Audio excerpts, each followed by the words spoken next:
Tipo 2. É um distúrbio genético grave que afeta principalmente as pessoas do sexo masculino. A doença interfere na capacidade do organismo em quebrar e reciclar determinadas substâncias conhecidas como mucopolissacarídeos ou como glicosaminoglicanos, que as iniciais são GA e GS. A síndrome de Urte é uma das várias doenças de depósitos lisossômicos. Na síndrome de Urte, os GA e GS se acumulam nas células de todo o corpo em virtude da deficiência ou da ausência da enzima. Este acúmulo interfere no funcionamento de determinadas células de órgãos do corpo e produz uma série de sintomas sérios. À medida do acúmulo de GAG se intensifica nas células de todo o corpo, os sinais do síndrome de Urte se tornam mais visíveis.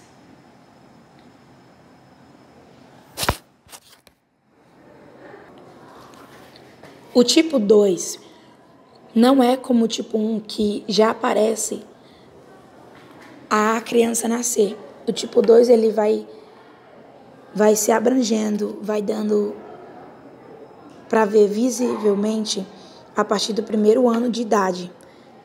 Geralmente, os primeiros sintomas de Urte incluem hérnias inguinais, infecções de ouvido, coriza e resfriados. Como esses sintomas são basicamente comuns em todos os bebês, é pouco provável que o médico faça um diagnóstico imediato de síndrome de Urte. Alguns portadores do tipo 2 podem apresentar lesões cutâneas nos braços, pernas e parte superior das costas. O armazenamento do GAGS no cérebro pode levar à capacidade de um atraso de desenvolvimento com subsequente retrato mental.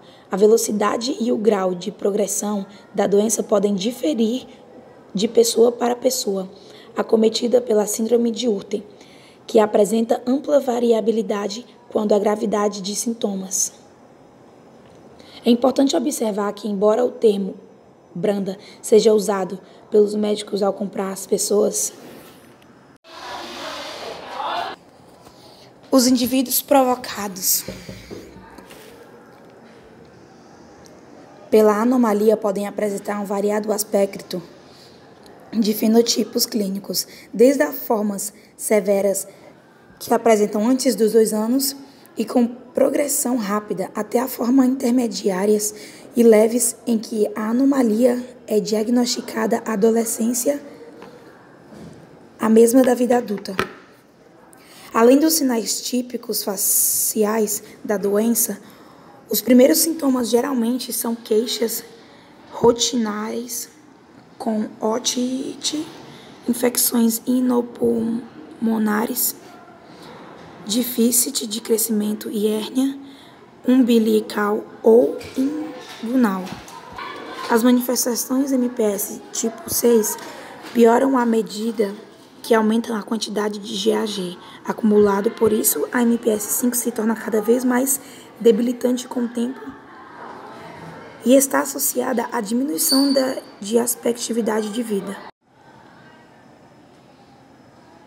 Hérnias, uma saliência que é causada pela fraqueza dos músculos da parede abdominal, baixa estatura, aumento do volume do baço, glicose, desvio da coluna, rigidez nas articulações dos dedos, mãos e ombros, síndrome no núcleo cárpico, dor e perda de sensibilidade nas mãos, problemas nas válvulas cardíacas, distúrbios do sono, infecções recorrentes do sistema ouvido, nariz, garganta, e entre outros. Tipo 6.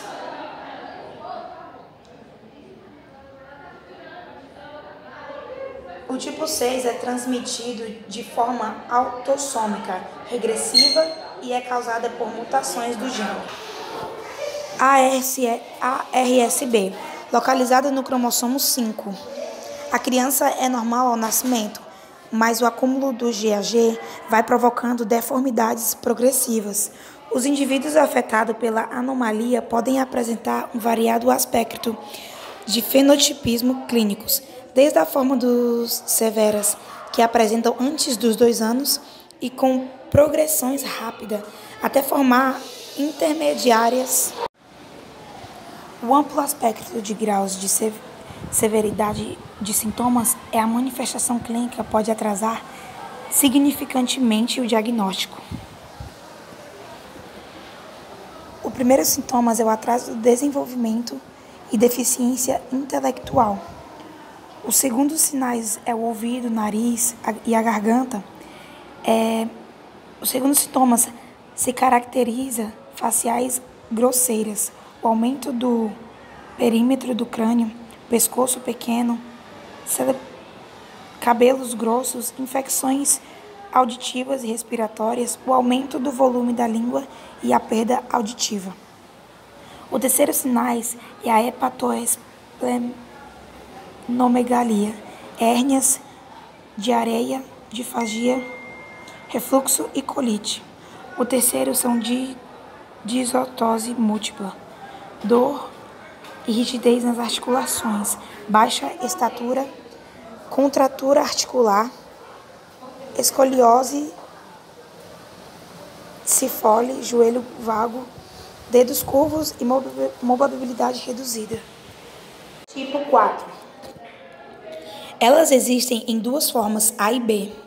A prevalência é cerca de 1.250.000,% para o tipo 4, mas a incidência varia ampla entre os países.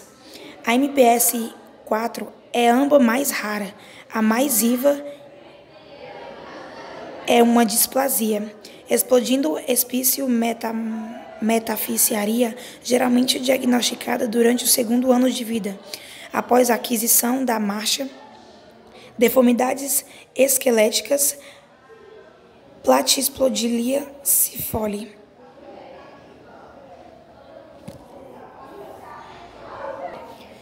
A doença torna-se mais evidente quando a criança cresce. A hipermobilidade articular é acompanhada por luxações frequentes, anca, joelhos. O envolvimento do esqueleto não só conduz à dificuldade de marchar e nas atividades diárias, mas também à paragem do crescimento por volta dos 8 anos de idade. É um tamanho definitivo de 1 metro a 1,50 m, dependendo da gravidade da doença. As complicações neurológicas potenciais são secundárias a deformações ósseas. A partir dos 5 a 6 anos de idade, a hipoplasia da vértebra odonteia combina com laxidez articular, conduz a uma instabilidade ao nível das 2 primeiras vértebras sincívicas, com um risco de compreensão das medula espinal. Tipo 2.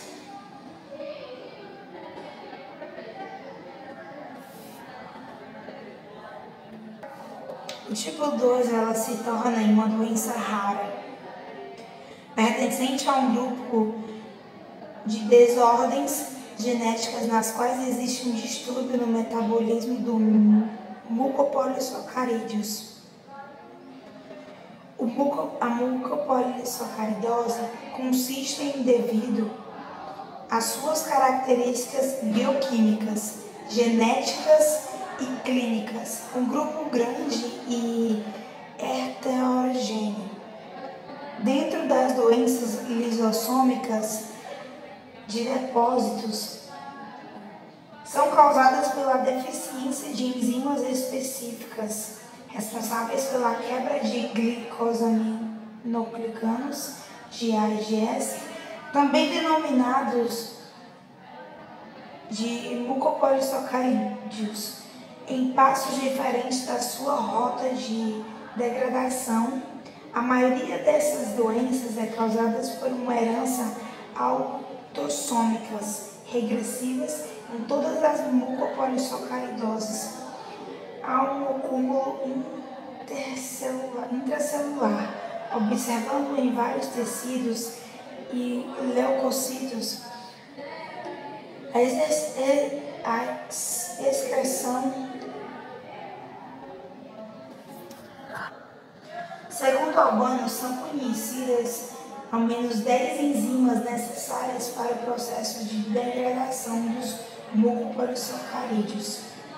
Um exemplo: sulfato de demarte, sulfato de heparano, sulfato de Diagnóstico anteparo do MPS sulfato de é habitualmente um desafio. A deficiência dessas acarreta Muitos dos sintomas não são exclusivos da MPS1, pelo que os médicos podem inicialmente suspeitar de outras doenças mais comuns. Outra dificuldade para o diagnóstico é o fato de não haver um padrão consistente de sintomas, ou seja, várias pessoas podem ter sintomas distintos entre si.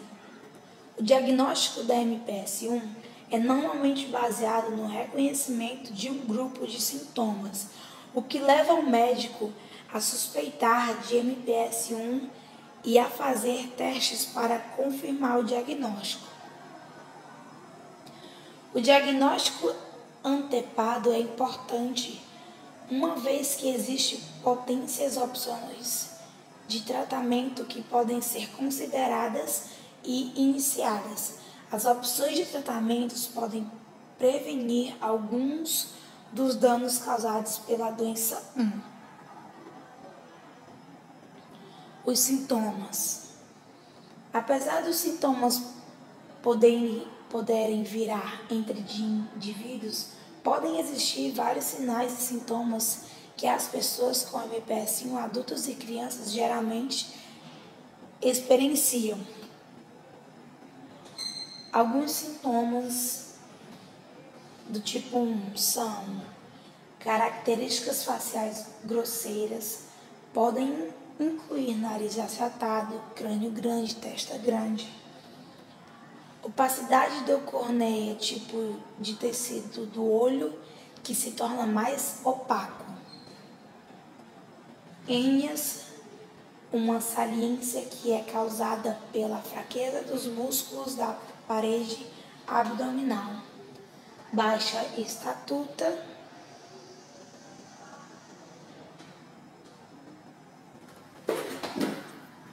Possui pelo menos 100 trilhões de células, que são unidades estruturais e funcionais dos seres vivos. Na célula existem pequenas estruturas com funções específicas, sendo o lisossomos uma delas.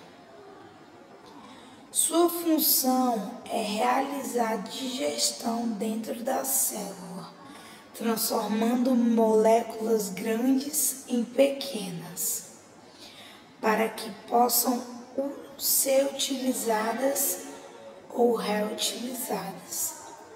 Dentro do lisossomo existem mais de 300 enzimas para fazer a digestão de cada substância. E quando uma enzima não funciona direito, ocorre um óculo lisossomal, pois como uma substância não é digerida, será acumulada dentro do lisossomos, deixando a célula grande, aumentando o tamanho do órgão, fígado, baço e tecido, que tem muitos lisossomos. Em alguns casos, a substância não digerida é também eliminada em grande quantidade na urina. Existem vários tipos de doença, do tipo 1 ao 7. Nós iremos falar de cada um.